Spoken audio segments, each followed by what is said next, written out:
I take it that the reason you thought that Brexit shouldn't be seen in left-right terms is because people on the left and the right took different sorts of positions, which is obviously absolutely true. But did they take the positions they took for the same reasons? See, I don't think they did. I think there was a very different set of reasons that motivated some on the political left to support Brexit from those on the political right. I don't think that those on the left and right who were pro-Remain did so entirely for the same kinds of reasons. So there were still some important and significant kinds of divisions shaping that choice. But what you say also is really about a lot more than just Brexit. There is a kind of sense in which the political positions that we're used to in terms of left and right don't feel adequate. They don't quite capture the range of positions and the range of issues that people take positions upon. And there's a longer story as to why that's happening. But I would say that it is happening is part of our problem, okay? Because one of the things that left and right has been historically isn't just a series of intellectual positions, it's been a way we organise politics. You know, one of the ways you manage a democratic society is you have to kind of aggregate opinion in some kind of a way. Otherwise, you can't get anything done. And the left-right imaginary, if I can call it that, has been a way that has enabled us to do politics, to switch governments, to have some kind of sense of how people might organise and coordinate their opinions into some form of functioning collective demand. And the breakdown of that is causing us all kinds of problems, and we can't really coordinate and organise our opinions. They're very fragmented, and you can't predict a whole set of opinions just from one particular opinion someone might have. So I think we've got a whole kind of set of problems around that. The third thing I would say is, and it's one thing that people kind of argue about, is there any substance to the left-right distinction? Does it mean anything beyond particular kinds of constituencies, trade unions on one side, business on the other? So there's a good argument, which I think I broadly agree with, although it's in its way too simplistic, is there is a fundamental difference between the left and the right, and it's about equality. That there are some people who think that equality is a real thing and thing that should shape your political views, and some people think that equality is not true, that we're unequal. And I think that is a significant intellectual, ethical, political distinction between left and right that still functions in the present day. It's just that the things that we think are equal and unequal change. If the question is why is this what seems unexpected shift going on, and that the current US government seems to have this very different attitude towards Russia to what we've had for the last 8 years with Obama, what is that about? So maybe that's just about we don't want to be bothered with that kind of stuff anymore. Who cares? Let's look after our own.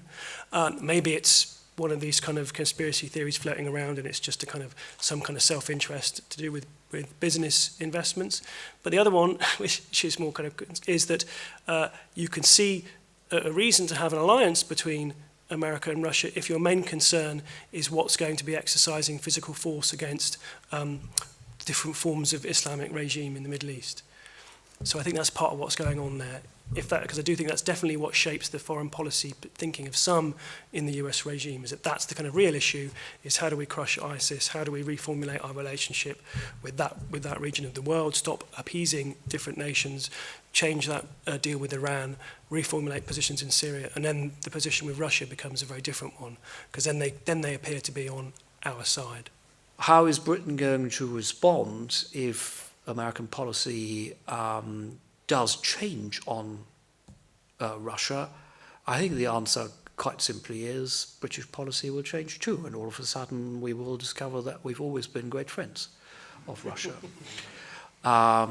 Because we now don't have the bulk of the EU to use to take a firmer line maybe against Russia. Now, having said that, when one looks at the broader sweep of Anglo-Russian relations, the idea that Britain was always opposed to Russia, I think, is not quite true. There have obviously been long periods of deeply antagonistic relations, from the Crimean War onwards until just before the First World War, and then from the 1920s onwards in a kind of precursor of the Cold War, and then during the Cold War period. But I think we are now likely to enter a period where external trade will have to have priority, and the British government will make sure that considerations of external trade trump all other considerations. And if the American government decides that there is a basis for a strategic alliance between the United States and Russia, then we will change course accordingly. I think the insistence on the indivisibility of those four freedoms, that is a negotiating position. And it's quite clear that both sides are taking a very hard line at the beginning, simply because it's perfectly obvious that the first thing they have to settle is money. How much money we still owe the EU in terms of the budget contribution already agreed to till 2020, and then pension entitlements, etc. So this will be very important to the EU to extract the maximum amount from us. That, of course, gives the British side a degree of leverage. The Ukrainian deal, yes, absolutely. The continental European countries were very clear that they did not want to have, as Michael Gove might have said, some hundreds of millions of Ukrainians arriving on their doorstep. So I think there is scope for compromise, and quite clearly, if you actually look at the Treaty of Rome, and if you look at some of the policies that the EU has pursued in recent years, it's also quite clear that you can distinguish between the freedom of movement of people and the freedom of movement of labor. And I think that is actually going to be the decisive question, and I think they will come to an arrangement on that. Having said all of that, and I don't want to preempt anything that Alan might say or any further questions that you might say, we are very blithely assuming that there will be 27 other EU countries with whom we will negotiate, and that the EU will be a relatively stable political entity over the next 18 or 24 months. I hope that it will be, but I'm actually not sure that this is going to be so. And the historian in me knows far too well that political institutions, when they are challenged, as Brexit is challenging the EU at the moment, sometimes do not react in a sensible manner. And I am sometimes reminded of the way in which Spain reacted, enormous empire in the 17th century, and how it reacted to military defeat and financial crisis, and it thought more centralization and more of the same, if you like. And in consequence, Portugal broke away, and then Catalonia tried to break away and didn't succeed. Portugal did. In a sense, we've sort of done what Portugal has done. And okay, Portugal didn't have a particularly glorious future after that, and maybe we won't have a particularly glorious future. But Spain was clearly on the decline and ended its days as one of the lesser powers in Europe. I'm not at all sure that François Fillon is going to win the presidential election. I think he's in serious trouble now. And in earlier elections in France, what a candidate does with his wife or someone else's wife and what he does with money, that's a private matter. 2016, 2017 is not a normal year. And quite clearly there are people who are interested in bringing out these stories, and I think he is in very serious danger. And actually, I do not think that he will make it through to April and May when the elections take place. So heaven knows how that election is going to end. And who knows how Deutsche Bank is going to fare over the next few months.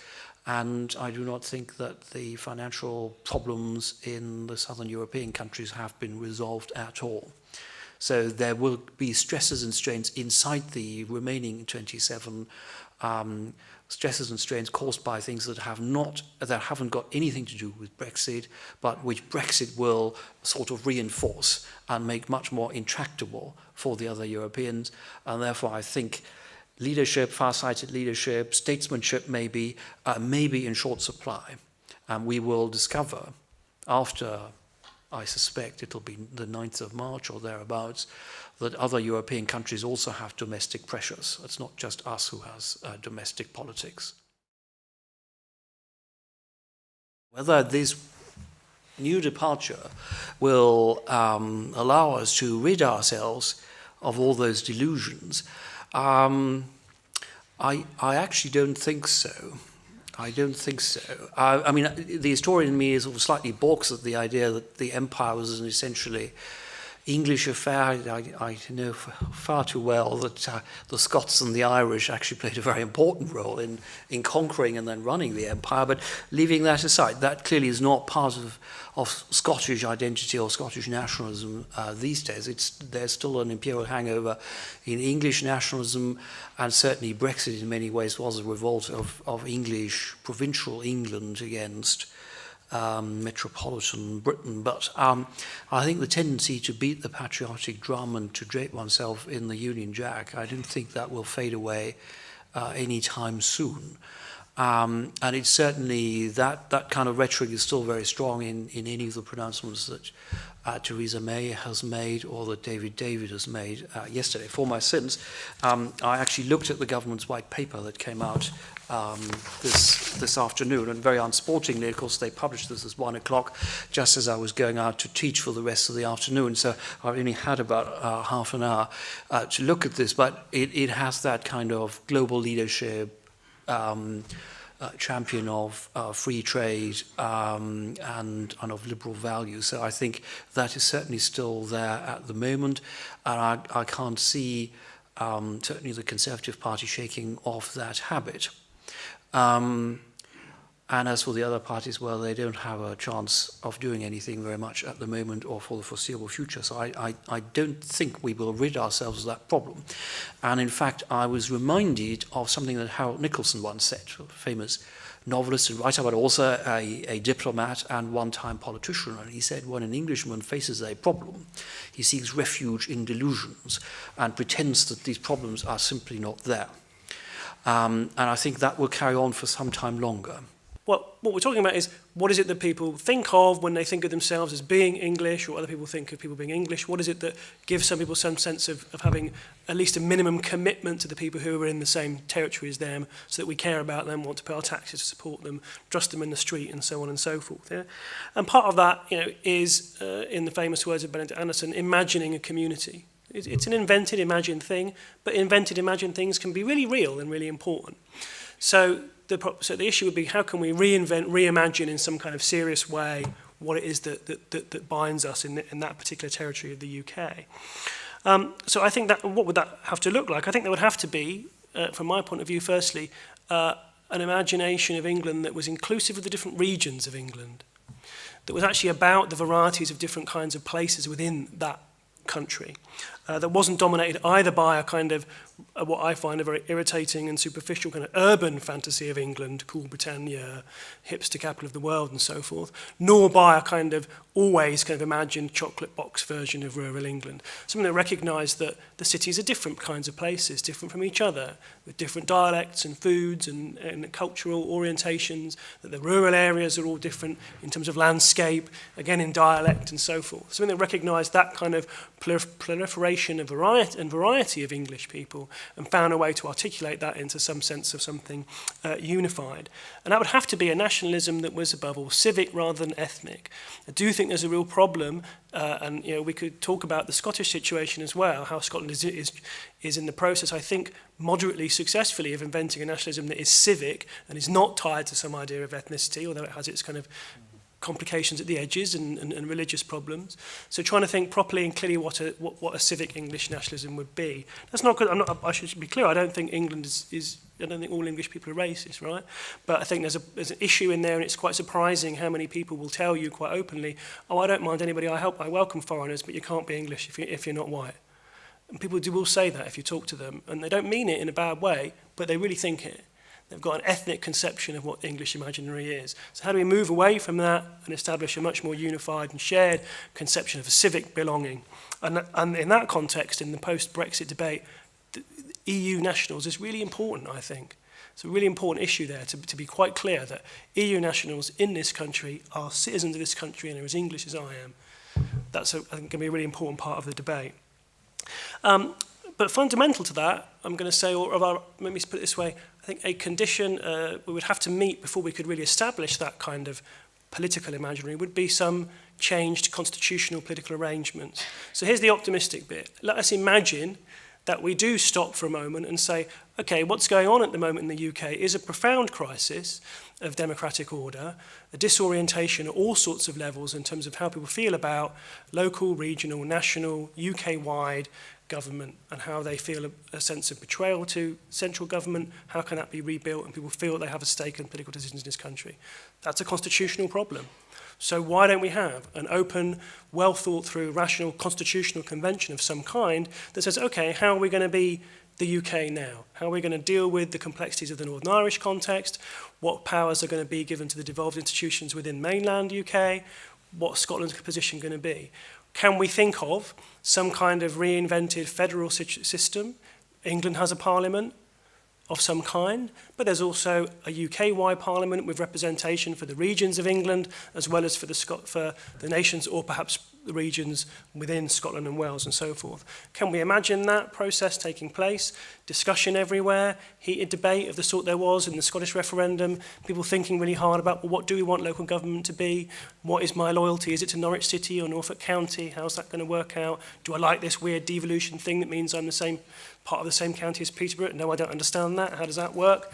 Thinking about the kinds of rights we want to declare that we have and the participation that people can and should be obliged to undertake as citizens of the country. Let's imagine that. That would be my optimistic note, that we could in fact stop and think about those constitutional problems in a way that recognises the diversity of opinion as well as diversity of people, acknowledges the disastrous situation many people find themselves in their lives because of neglect of regions by the centre, but also tries to make sure that what we do is something which is absolutely open to the international community as well. Then we might say we've begun to get over it.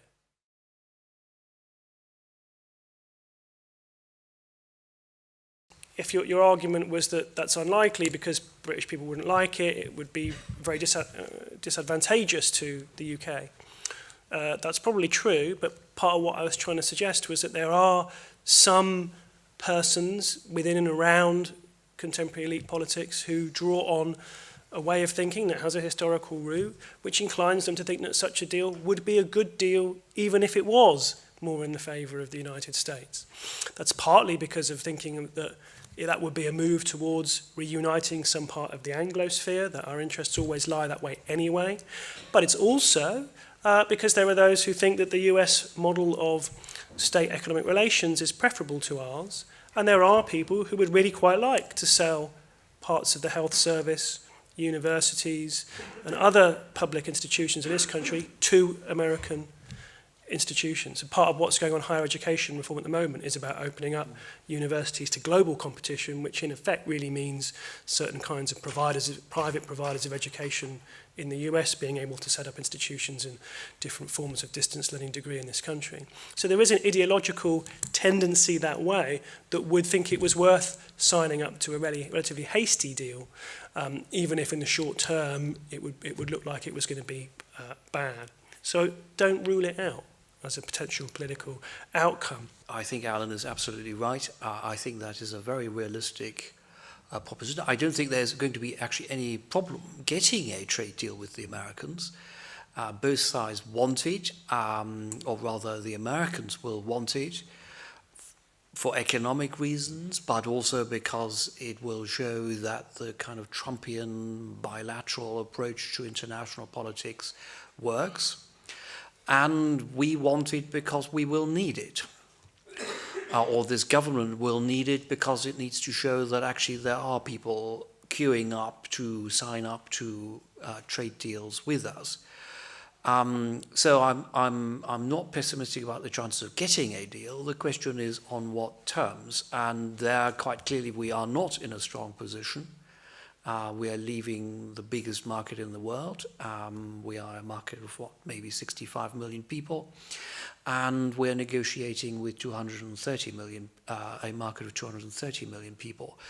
So it's quite clear where the real weight sits and who's got more leverage in all of this. And British politicians have had a long and proud tradition of deluding themselves as to how much influence they actually have in Washington. And when it comes to negotiating with the Americans, they will be very flattering, and they will say nice things about the Queen and about a common language and cultural heritage and so on. And maybe Steve Bannon and Donald Trump will actually quite genuinely believe that there is an Anglo-Saxon kind of racial or whatever affinity. There are historical precedents of that. They wouldn't be the first ones to speak in that kind of language. But in the end, they will also prioritize economic interests, and those are clearly favoring access for US pharmaceutical companies to the health service in this country, allowing American agriculture to sell its produce in Europe, in the UK, without having to abide by the much tougher consumer protection regulations. But there is an ideological driver behind this, and I think actually if presented with a deal, the British government will not actually haggle very hard and very long. And so I think that is likely to happen.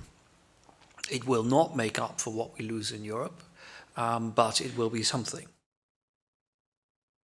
Although that has been floated around by various people on the Brexit side, I just don't think they want it. That's not what this was about for them. For at least some part, I mean, I should be clear, there's a lot of different opinions in Brexit. It's not one thing. People have different motivations. But there's definitely a part of it that really was absolutely, we want a hard Brexit, don't want anything to do with that.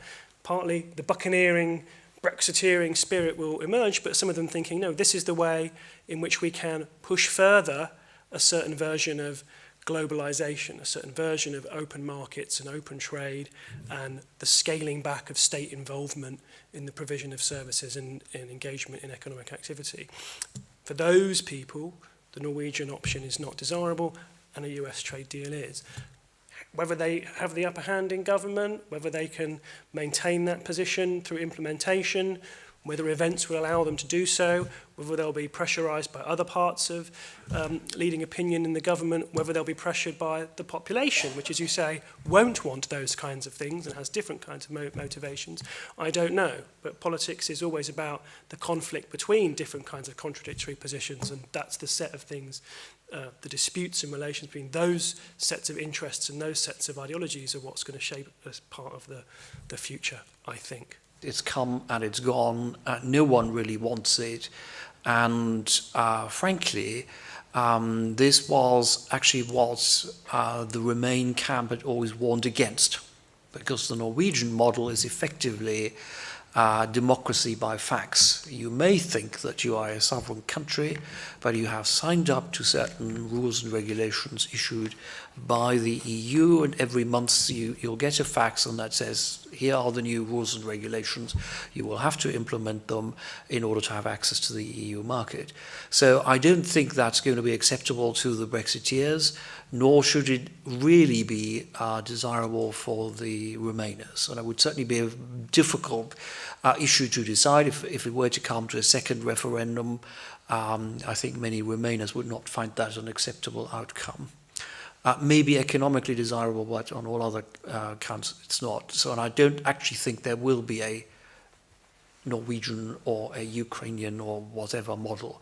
I suspect there will be they will try to secure a clean Brexit and reversion to WTO rules, but that in itself is fraught with all sorts of difficulties because we are not actually part of the WTO, and so you have to open up a British chapter, which then involves a whole new set of negotiations with about 54 different parties in the WTO. So if you thought that 27 was difficult enough, you've got another set of very complicated negotiations to do. So it'll be something very different, I think, in the outcome.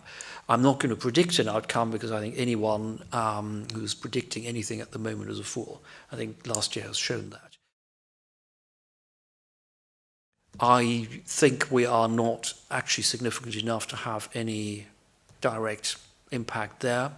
The only thing that I would say is that British foreign policy in Middle Eastern questions may change in line with American policy.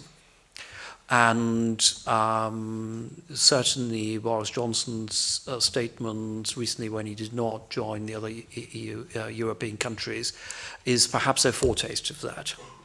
Now, I'm going to make myself very unpopular there. I actually agree with Boris Johnson in what he did. But if he did it in order to carry favour with the Americans, then I think that's a highly alarming development. But I think that's what's going to come.